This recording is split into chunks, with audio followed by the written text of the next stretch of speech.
vers l'image, c'est-à-dire que je comprends l'espace et tout ça. Donc j'essaie de choper tout ce qui se voit dans le lieu, si vous voulez, hein, de le comprendre, de le saisir. Et simultanément, je travaille sur tout ce qui ne se voit pas.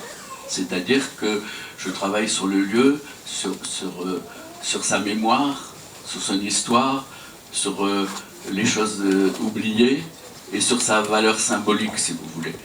Et à partir de tout ça, donc de ce qui se voit et de ce qui ne se voit pas, j'élabore mon dessin, j'élabore mon image.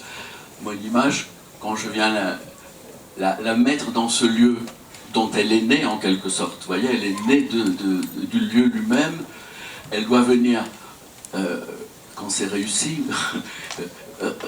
perturber ce lieu ou réactiver sa force symbolique. Les lieux ont une force de suggestion, si vous voulez. L'image vient réactiver le lieu en quelque sorte. Vous voyez, je veux dire, il y a une image là que j'ai collée.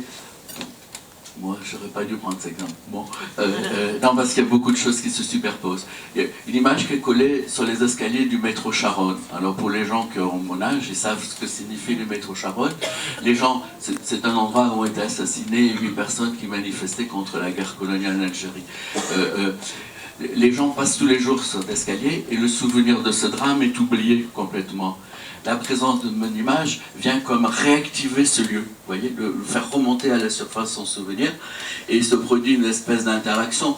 Mon image, qui est une image noire et blanche assez banale, devient beaucoup plus forte, plus dramatique parce qu'elle est là, et le lieu lui-même devient plus fort parce qu'il y a mon image. Vous voyez, une espèce d'interaction entre la réalité du lieu et cette fiction que je viens glisser dedans, qui vient le perturber, réactiver le lieu. Donc, vous voyez, donc ça c'est pour l'ensemble. Tout mon travail fonctionne comme ça. Donc il y a de longues études sur les lieux. Et